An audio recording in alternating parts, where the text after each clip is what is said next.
modo. Ama tunatafika sasa.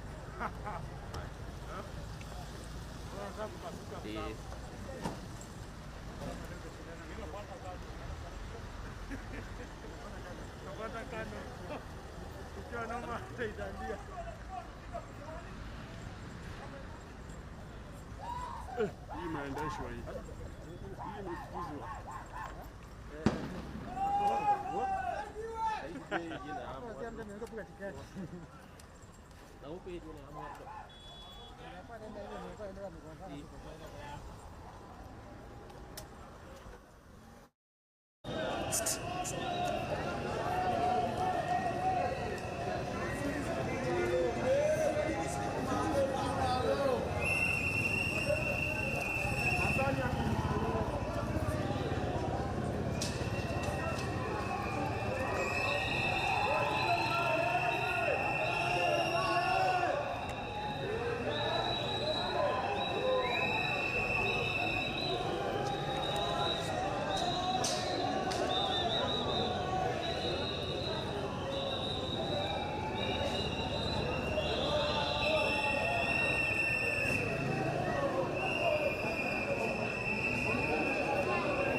Unanisikia? Siko karibu na kamera.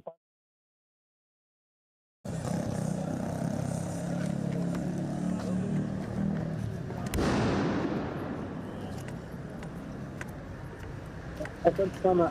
Hizo ni picha katika barabara ya Moi Avenue ambapo hivi sasa maafisa polisi wanaendelea kukimbizana vijana ambao wanakuja pamoja katika kujaribu kuungana na wanakisha kwamba wanawatawanya ili wasije wakaingia katika sehemu za katikati mwa jiji, japo kwa muda wa saa kadhaa sasa hivi hali imekuwa sio.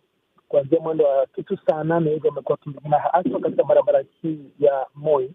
Hivi sasa pia tunaweza kushuhudia kama unavyoona katika picha zetu, maafisa wa polisi wanakimbiza vijana hao, na kuanzia eneo la barabara ya Moi Avenue, kuanzia eneo la karibu na hii nyumba ya walimu hapa, kumekuwa na shughuli ambayo ni ya mshike kati ya polisi na waandamanaji.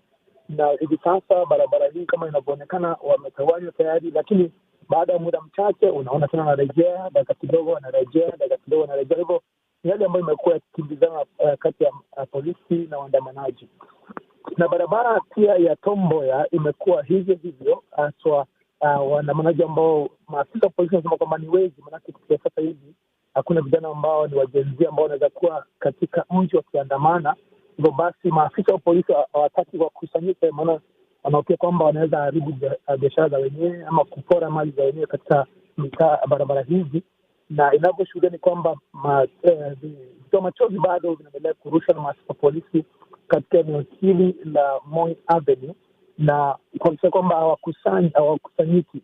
Na barabara zote katika barabara ya Moi Avenue, barabara ya Tom Mboya na pia barabara ya Kenyatta kwa hivi sasa kumetulia. Sehemu ya juu ya mji haina mambo mengi, lakini hivi sasa waandamanaji hao wanalenga sana maeneo ya chini ya Moi Avenue na pia katika barabara ya Tom Mboya. Na kufikia masaa ambayo tumepiga kambi katika eneo hili, kumekuwa ni kukimbizana. Maafisa wa polisi wanahakikisha kwamba waandamanaji ambao pia wanajiunga na watu wa pikipiki wanaendelea kupiga kelele katika jiji, lakini maafisa hao wamefaulu kuwatawanya. Kumekuwa na malori kadhaa ya polisi, magari kadhaa ya polisi, ambapo baadhi ya vijana wamekamatwa na wanawekwa ndani ya magari, ila baadhi yao baada ya muda kidogo wanaachiliwa. Tumeweza kushuhudia hayo. Hivi sasa hizi ni picha za baadhi ya vichochoro katika barabara za mji wa Nairobi, hapa katikati ya barabara za Moi Avenue na barabara ambazo zinaunganisha Tom Mboya. Ni vichochoro ambazo tunaona picha pale. Maafisa hao pia wamehakikisha kwamba wamezunguka ndani katika maeneo hayo kuhakikisha kwamba wale vijana ambao wanakusanyika kule wametolewa kabisa. Hizi ni picha za Moi Avenue hapa tu katika makutano ya barabara ya Moi na ile barabara ya Kenyatta Avenue. Ndio picha hizo tunaona pale. Lakini hivi sasa kuna baadhi ya watu ambao pia wanatoka kazini. Kuna wale ambao walikuwa wamekuja kazini leo na wanajaribu kutafuta mbinu za kufika nyumbani. Itakumbuka kwamba magari ya usafiri wa umma ni machache mno katika vituo vya magari. Hapo awali tulishuhudia maafisa wa polisi wakifukuza wenye magari katika kituo cha basi za Koja ili kuhakikisha kwamba wale waandamanaji wasipate nafasi ya kujikusanya katikati ya magari ama kujificha na magari ambayo yalikuwa yameegeshwa pale katika kituo cha mabasi cha Koja. So kwa hivyo hali iko hivyo katika mji.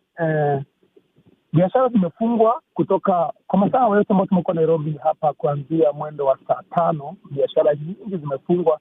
Ni vigumu kupata duka ambalo liko wazi kwa sasa. Na unavyoona maafisa wa polisi, kuna baadhi ya watu ambao wanaelekea nyumbani, wapiga picha, wanahabari ndio wamemiliki barabara kwa sasa. Magari ni kidogo sana, lakini hali inaendelea kuwa tulivu. Hofu ya polisi ni kwamba kadri ambao kunaendelea kuwa jioni ama usiku, vijana hawa wanaweza kuwa kujikusanya na kuanza kufanya uporaji. Maanake kulingana na maafisa hao vijana wana nia ambayo si njema. Maanake vile ambao kunaendelea kuwa jioni, huenda wakakusanyika na kuweza kuanza kuiba kwa maduka yenyewe, na ndio maana maafisa hao wanajaribu kuwazuia kutofanya hivyo ama kutokusanyika. Na hakuna kulingana na vile ambao tunaweza kuangalia, hatujaweza kushuhudia kwa wingi shughuli ambayo labda ni ya kusema kwamba kuna vijana ambao hasa wamefanya kusanyika kama ilivyoshuhudiwa hapo juzi. Leo wamekuwa wachache mno katika mji, na maafisa wanaona vile ambao wamejihami au ni maafisa wa eti ambao wanaendelea kushika doria katika barabara ya Moi Avenue. Na hii ni kati ya makutano ya barabara ya Moi na ile ya Kenyatta. Na hivi sasa tunavyoshuhudia ni kuwa magari ya kutoa pia ile magari ya maji ya kupiga wale waandamanaji, magari ya kupiga maji pia yako yameegeshwa kando ili kuhakikisha kuwa iwapo vijana hawa watakuwa wengi wataweza kutawanya pia kwa njia ya kutumia maji. lakini leo kutakuwa na visa ambavyo maafisa hao wamelazimika kutumia magari ya maji, sababu kumekuwa na vitoa machozi kulingana na vikundi ambavyo vimekuwa vikusanyika. Wameweza kutumia vitoa machozi kuweza kuwafukuza kutoka mjini, na maafisa hao wanapiga doria kutoka kona moja ya barabara hadi nyingine. Hivi sasa wanaelekea upande wa juu wa barabara ya Moi Avenue kuelekea shule ya msingi ya Moi pale katika upembe wa barabara hii. Hivyo sasa mambo yako namna hiyo katika mji wa Nairobi, na hakuna visa ambavyo vimeshuhudia ambavyo ni si vya kawaida, hapa pale za polisi, kati ya polisi na waandamanaji wachache ambao wameweza kukusanyika. Kwa mkutano ni kuwa leo wameweza kufaulu kuweza kuwaondoa ama kuhakikisha kuwa hakutakuwa na maandamano ambayo yameshika kama ilivyoshuhudiwa hapo juzi. Bwana Kitu. Shukran sana Dan Kaburu kwa maelezo hayo kuntu kabisa kuhusiana na kinachoendelea katikati mwa jiji la Nairobi kuhusiana na maandamano ya baadhi tu ya Wakenya ambao wamejitokeza barabarani kuendeleza shinikizo kuhusiana na maslahi mbalimbali ambayo wanaitaka serikali ya Rais William Ruto ishughulikie. Maandamano haya yalianza kama wanaharakati kupitia mitandao ya kijamii, vijana wa Gen Z wakijitosa mitandaoni na kuzungumzia kuhusu masuala mbalimbali ya kitaifa. Kubwa zaidi lilikuwa mswada wa fedha wa mwaka 2024. Shinikizo ambalo lilimlazimu Rais William Ruto hiyo jana afanye hotuba kwa taifa na akatangaza kwamba ameutupilia mbali mswada tata wa fedha wa mwaka 2024. Lakini kando na rais kutupilia mbali mswada huo wa fedha, hatua ambayo ilionekana kusaidia ilitafsiriwa kwamba itasaidia kutuliza joto na maandamano ya vijana humu nchini, bado katika mitaa mingi na miji kadhaa tumeona maandamano, haswa hapa jijini Nairobi. Vijana wamejitokeza japo si kwa idadi sawa na iliyoshuhudiwa siku ya Jumanne. Idadi ya leo inaonekana kuwa ndogo kidogo. Maafisa wa polisi wamekuwa na wakati mgumu kuhakikisha kwamba vijana ambao wanakusanyika katika makundi tofauti hawasababishi uharibifu wa mali katikati mwa jiji la Nairobi na katika biashara za watu tofauti kama ilivyoshuhudiwa siku ya Jumanne. Serikali ya Rais William Ruto kupitia hotuba aliyoitoa siku hiyo ya Jumanne baada ya maandamano makubwa yaliyoshuhudia umwagikaji wa damu, iliahidi kulinda haki za Wakenya na zaidi kulinda mali za Wakenya. Na Rais William Ruto akataja baadhi ya matukio ya maandamano haya siku ya Jumanne kama huaini, na akaelezea mikakati ya serikali kuhakikisha kwamba inazima maandamano. Na zaidi ni kwamba kikosi cha jeshi la KDF pia kimehusishwa katika kuimarisha usalama maeneo tofauti hapa jijini Nairobi na kuhakikisha kwamba hakuna vurugu. Tuliwaona maafisa wa jeshi wakitumia magari yao ya jeshi wakizuru maeneo tofauti hapa jijini Nairobi kutathmini hali, lakini hakuja kuwa na hali yoyote ya kutamausha. Kinachoshuhudiwa zaidi ni makabiliano ya polisi na maandamanaji wakionekana kuwa katika mchezo ule kama wanavyosema wa paka na panya, kuzungushana maafisa wa polisi jijini Nairobi. Maafisa wa polisi na wahakikisha kwamba wanatumia vitoa machozi kuwatawanya katika maeneo mbali. Naam, serikali ya Rais William Ruto imetakiwa iwasikize Wakenya kuhusiana na kilio chao kuhusu masuala mbalimbali ya kitaifa. Zaidi, kando na kutaka mswada wa fedha utupiliwe mbali, vijana hao wanataka viongozi wawajibike na kutimiza ahadi ambazo walizitoa wakati wa kampeni.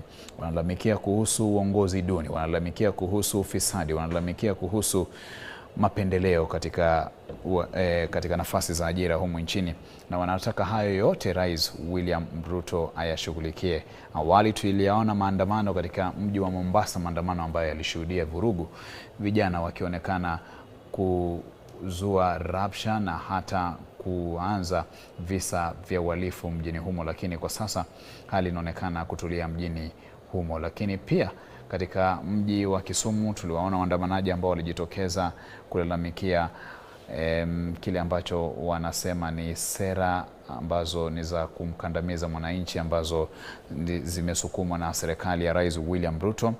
Lakini katika miji mingi ambayo ilishuhudia maandamano makubwa siku ya Jumanne kama vile mji wa Eldoret, Nyeri, Murang'a, hali imeonekana kuwa tulivu kidogo siku ya leo. Japo bado vijana wengi wa Gen Z wanaonekana kutoridhishwa na msimamo wa serikali kuhusu kushughulikia maslahi yao. Wanasema huu sio mwisho wa wanaharakati kuhusiana na masuala mbalimbali. Wataendelea kuzungumzia zaidi kuhusu masuala ambayo yanawasibu, japo si lazima kupitia maandamano, lakini hata kupitia mitandao ya kijamii watazungumzia kuhusu mambo ambayo wanahisi yanastahili kushughulikiwa na kuangaziwa zaidi. Wamewalaumu wanasiasa, hususan wale wabunge wa Kenya Kwanza, kwa ujeuri, majivuno na hata majitapo kuhusiana na mswada huu wa fedha wa mwaka 2024, wakisema kwamba waliwaonya wasiupitishe mswada huu wa fedha, lakini kilichofanyika ni tofauti na kile ambacho walikitaka, kwani zaidi ya wabunge wapatao 195 walipiga kura ya ndio kuunga mkono mswada wa fedha wa mwaka 2024, wengi wakidadisi kwamba kura yao ilikuwa tofauti kabisa na wito wa wananchi. Tulimsikia pia Naibu Rais Rigathi Gachagua akizungumzia swala hilo, akisema kwamba serikali ambayo iliingia uongozini kwa umaarufu mkubwa inaonekana kuwa na tatizo katika kuwasikiza wananchi na hata kushughulikia matakwa yao. Gachagua alilalamika kwamba licha ya wananchi kuonekana kutotaka mswada wa fedha wa mwaka 2024, mambo yalionekana kuwa tofauti kabisa, kwani bado shinikizo hilo la kupitisha mswada huo liliendelea hadi bungeni. Kwa sasa tusikize kinachojiri. Naona hapa jijini Nairobi bado ni makabiliano ya maafisa wa polisi ambao wamejihami kuhakikisha kwamba wanatuliza hali katika jiji la Nairobi. Tusikize kinachoendelea jijini Nairobi kwa sasa.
Hapa tumetandikiwa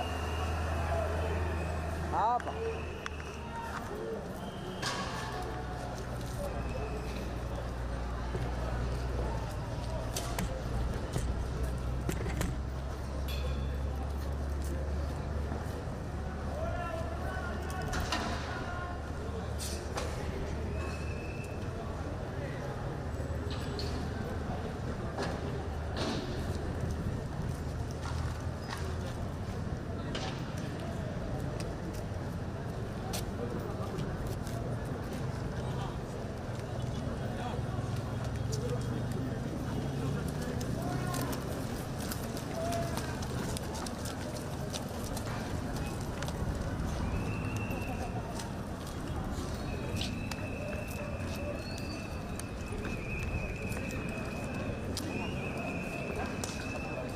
Hapa atarusha mawe.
Mawe.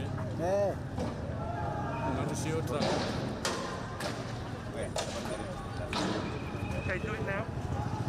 Amlar Midowo on the streets of Nairobi. This is here. Amlar Midowo in Nairobi. This is here. Last one. Amlar Midowo in Nairobi. This is here.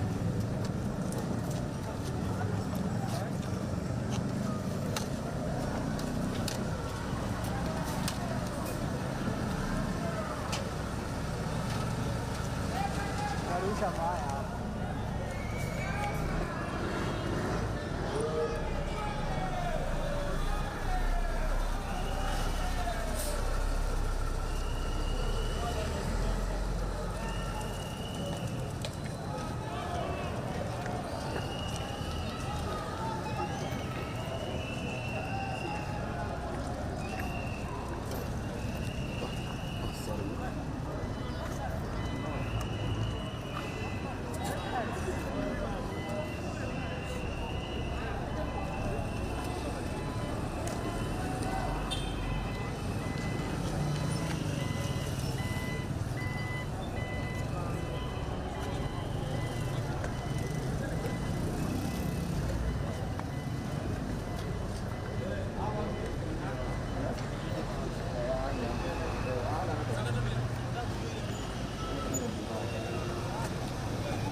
Baki hapa peke yake. Wanaturushia.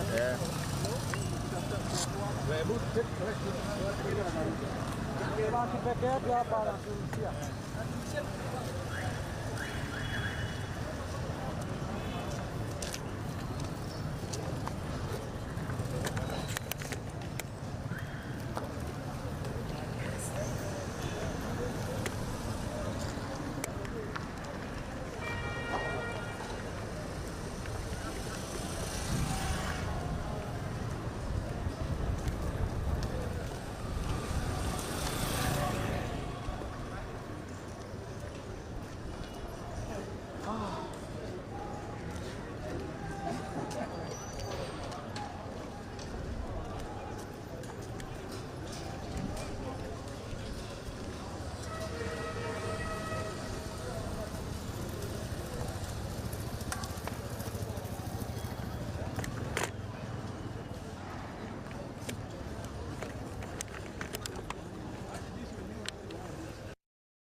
Na mtazamaji, ndo hali halisi ya mambo hapa jijini Nairobi, shughuli ambayo imechukua saa kadhaa, waandamanaji wakionekana kuendelea tu kukabiliana na maafisa wa polisi ambao wanatumia vitoa machozi kuwatawanya.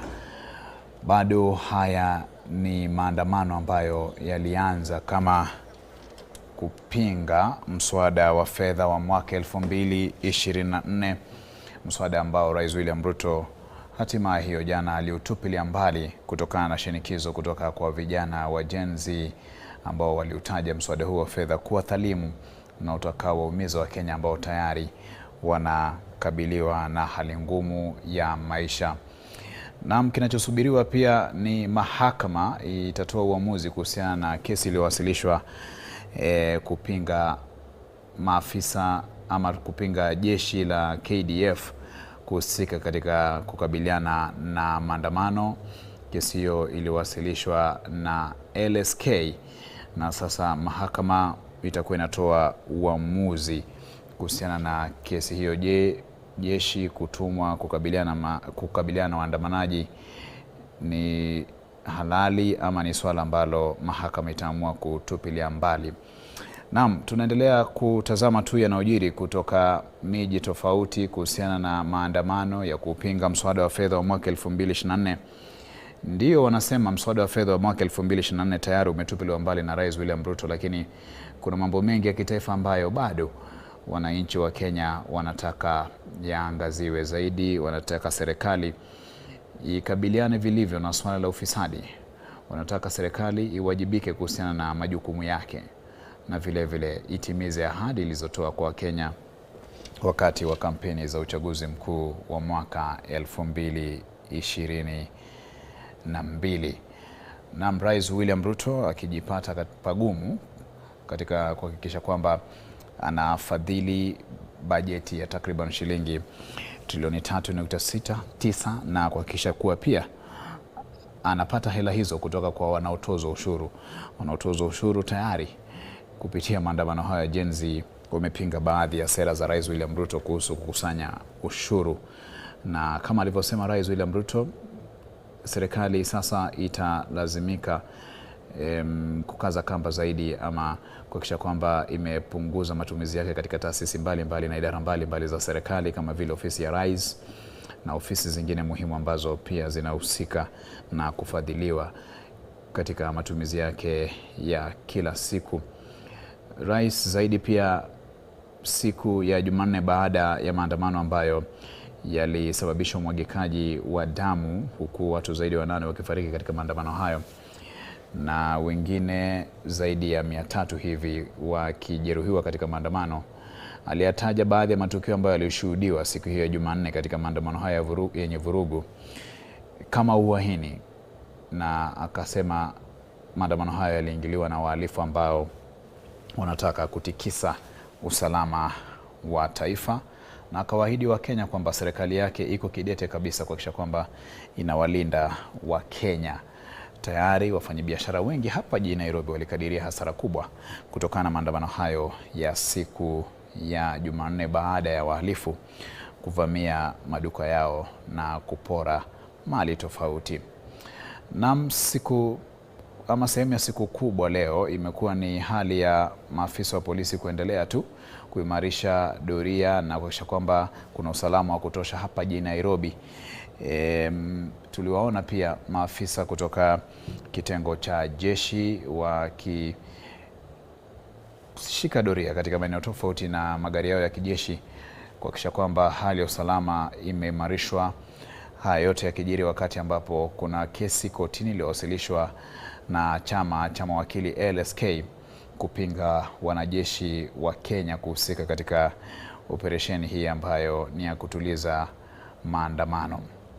Na maandamano haya yalianza kama wanaharakati tu wa vijana wa Gen Z kupinga mswada wa fedha wa mwaka 2024 na sasa kujadili kuhusiana na masuala muhimu ambayo yanaibua, lakini vijana wengi kupitia mitandao ya kijamii wamesema kwamba hawako tayari kuzungumza na rais, bali wanataka rais ayatekeleze yale ambayo wanamshinikiza ayashughulikie.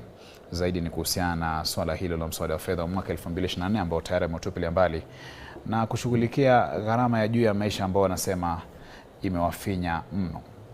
Wengi wanahisi amekwenda kinyume kabisa na ahadi alizotoa wakati wa kampeni kuhusiana na Wakenya kutotozwa ushuru zaidi na serikali yake kuangazia masuala muhimu ya uchumi, na sasa wanamtaka awajibike. Wako pia ambao wameilaumu serikali kwa kamata ambayo imekuwa ikiendelea. Baadhi ya watu ambao ni wanaharakati ambao wamekuwa katika mstari wa mbele kujitokeza tu kupinga mswada wa fedha wa mwaka 2024 wakikamatwa, wengine wameachiliwa, lakini bado wengine hawajulikani waliko, wakiitaka sasa serikali ya Rais William Ruto iwajibike. Pia kuna maswali kuhusiana na maandamano haya yataendelea hadi lini, lakini Kinachotatiza zaidi ni kwamba maandamano haya yanapangwa kupitia mitandao ya kijamii, na vijana wenyewe wanasema hawana kiongozi maalum ambaye anaongoza, bali wanakuja pamoja tu kuzungumzia kuhusu matakwa muhimu na zaidi maslahi muhimu ya taifa, na sasa wanamtaka Rais William Ruto awasikize. Tumeona viongozi serikalini na hata rais mwenyewe William Ruto akijumuika na Wakenya katika mitandao hiyo ya kijamii wakati wanapofanya mikutano hiyo kupitia mitandao ya kijamii, haswa ule wa Twitter ama mtandao maarufu sasa wa X, akiwasikiza, na serikali pia imeahidi kushughulikia maslahi ya wananchi. Lakini Rais William Ruto pia amelaumiwa kwa kutupilia mbali mswada wa fedha mwaka 2024 wakati ambapo tayari Wakenya zaidi ya 20 wamepoteza maisha yao na wengine 300 kujeruhiwa, wengi wakihisi kwamba angesaidia kuokoa maisha kwa kutupilia mbali mswada huo wa fedha mapema kabla ya maandamano hayo kuchacha na kuzua vurugu ambazo zilisababisha umwagikaji wa damu humu nchini. Katika hotuba yake pia Naibu Rais Rigathi Gachagua alizungumzia kuhusu masuala muhimu ya kitaifa, lakini katika hotuba yake wengi walihisi anaishambulia serikali ambayo yumo ndani. Alimtaka Rais William Ruto asikize kilio cha wananchi, akielezea kwamba tayari wananchi walikuwa wameupinga mswada huo wa fedha wa mwaka 2024 na hakukuwa na haja ya mswada huo kupitishwa, na kwamba Rais William Ruto kutupilia mbali mswada wa fedha wa mwaka 2024 lilikuwa jambo la busara japo lingefanyika mapema. Naibu Rais Rigathi Gachagua pia alijitokeza kumshambulia mkuu wa idara ya ujasusi NIS Nordin Haji, akimtaka jiuzulu, akisema kwamba alifeli katika kutoa taarifa muhimu na kumwarifu rais kuhusiana na mambo muhimu ambayo yangezingatiwa ili kutuliza maandamano ya siku ya Jumanne ambayo yalisababisha umwagikaji wa damu hapa nchini, na vijana pia wakaonekana kuliteka bunge na kusababisha uharibifu mkubwa bungeni. Wabunge wa Azimio wameonekana kuwakashifu wale wa Kenya Kwanza kwa kutokuwa makini kuyasikiza maslahi ya wananchi na kupuuza mambo muhimu ambayo ni ya kitaifa ambayo wananchi wamekuwa wakiyazungumzia. Wabunge wa Kenya Kwanza wamekashifiwa kwa ujeuri, wengine wakisema kwamba wana majitapo na wametia masikio nta bila kujali maslahi ya wananchi. Kulishuhudiwa matukio ya uharibifu katika maeneo mbalimbali katika maandamano haya siku ya Jumanne, maeneo ambayo baadhi yanaonekana kuwa ngome za kisiasa za Rais William Ruto. Rais pia alijitokeza kukashifu matukio hayo ya uharibifu na vijana kuzua vurugu katika miji mbalimbali hapa nchini Kenya. Katika matukio ya siku ya leo basi, kama tulivyokueleza hapo awali, maandamano ya siku ya leo kidogo yanaonekana kutokuwa na joto kama lililoshuhudiwa siku ya Jumanne. Idadi ndogo, ama tuseme tukilinganisha na idadi ya siku ya Jumanne, idadi ndogo ya waandamanaji imejitokeza katika jiji la Nairobi kulalamikia mambo muhimu ambayo wanaitaka serikali ishughulikie. Lakini vurugu pia zimeshuhudiwa na uhalifu kwa kiasi fulani katika mji wa Mombasa, waandamanaji ama vijana wakionekana kuzua rabsha na hata kutokuwa watulivu katika mji huo wakati wa maandamano. Mjini Eldoret hali ilikuwa tofauti kidogo. Wakazi hii leo walionyesha utulivu tofauti kabisa na ilivyokuwa siku ya Jumanne. Mjini Nyeri pia tumeona hali ilikuwa tulivu kupitia picha kutoka kwa mwanahabari wetu eneo hilo, na vile katika mji wa Murang'a kuja kuwa na chamno kuhusiana na maandamano ya kupinga mswada wa fedha wa mwaka 2024. Maandamano yameshuhudiwa sana katika mji wa Migori, Kisumu na hapa jijini Nairobi pamoja na Mombasa, vijana wakiendelea shinikizo tu la kuitaka serikali ya Rais William Ruto iwajibike na zaidi ishughulikie masuala muhimu ya wananchi.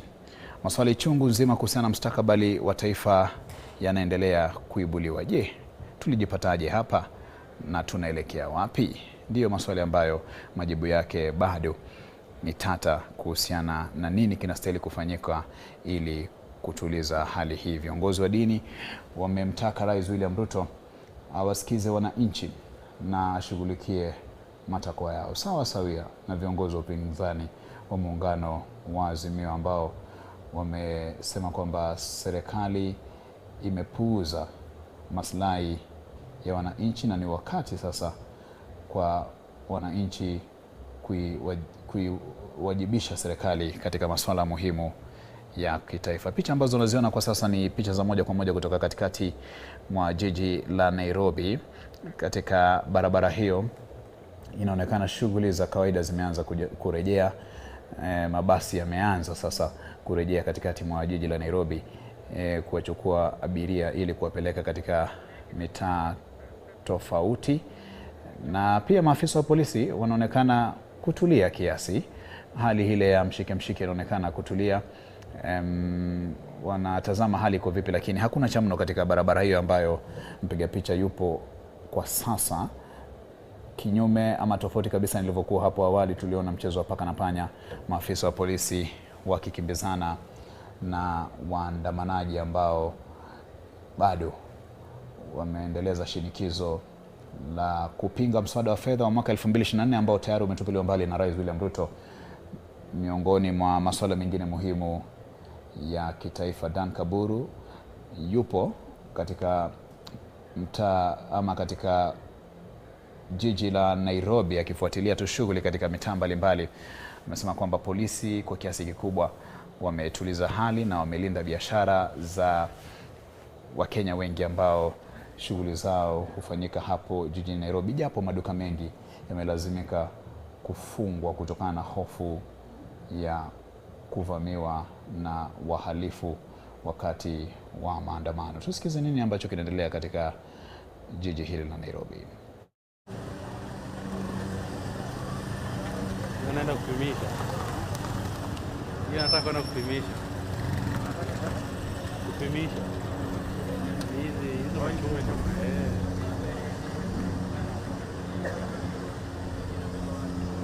Na walijuaje zinapimwa? Ni kazi ya chuma.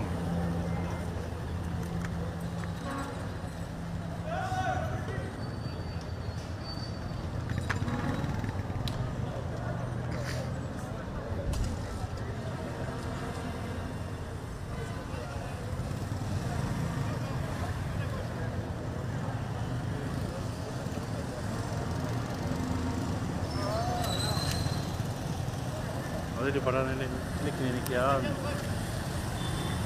Kilikuwamo. Kiharibika.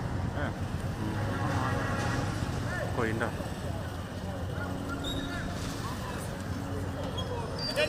Nataki kuona mtu amekaa hapo.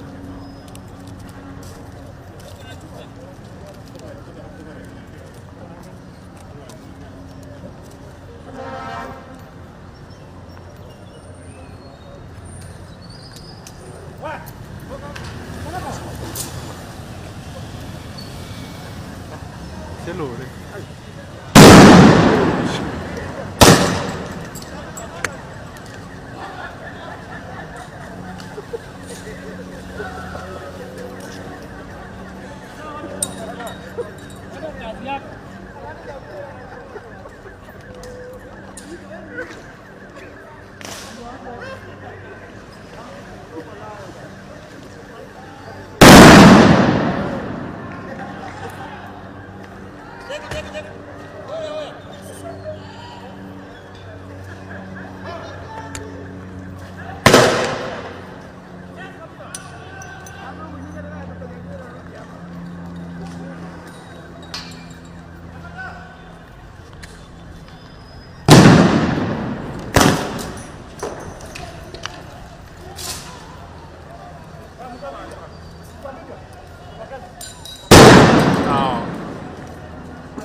Kidogo. Hii na kama hivi tatugonga hapa tuko hoi. The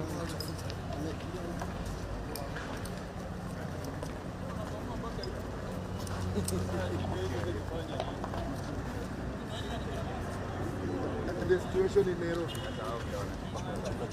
Check zito kidogo tu. Sawa. Na usimami na wasee, kwa na wasee ndio nakulandia. Kama tuwafuate hao. I think the food is on the big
Don.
Hey.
Aje.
Eka huko mbele.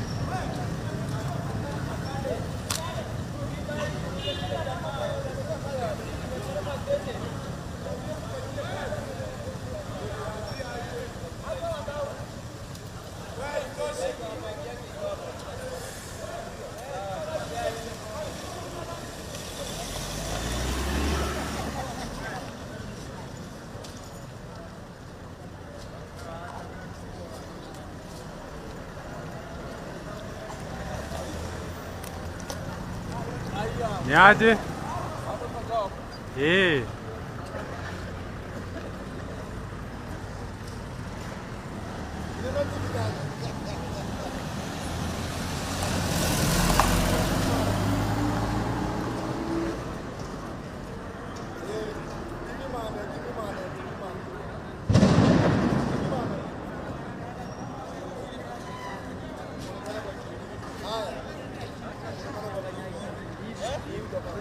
Niaje? Kwa nimevaa vest.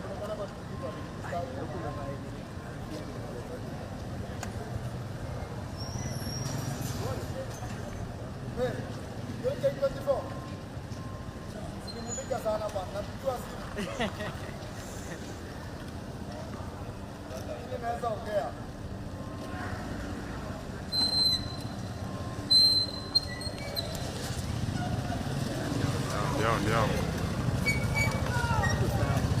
Hako sika kulipuka. Yako sika kulipuka, yako nikamoshi. Haka nika kali. Mbaya, haka nikabaya sana.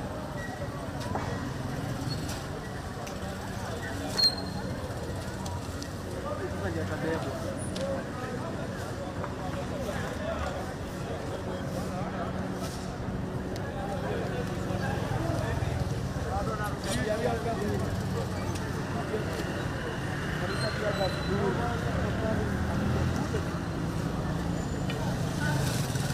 Wewe hata unataka kunuka hapa. Hii nataka kunuka. Wewe umerusha bure hii.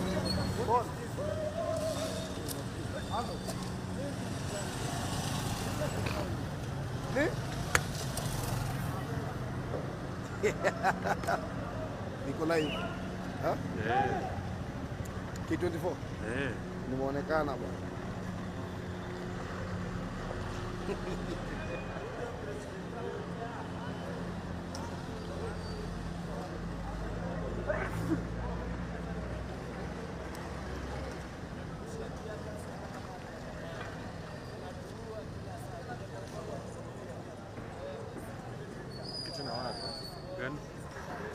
Inanisaidia mazesi. Sichoki sana kama hiyo ingine. Na shot at least na pass team. Mbona shot yako tundu?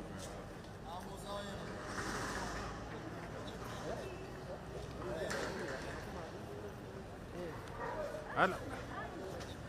Eh. Kai. Sawa. Larry nilidhani ameenda msasa bado hapo wewe.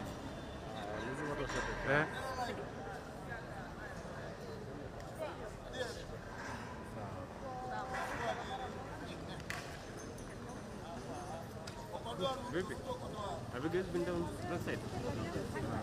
No? Which way did We don't intend to go there.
Tokeni hapo.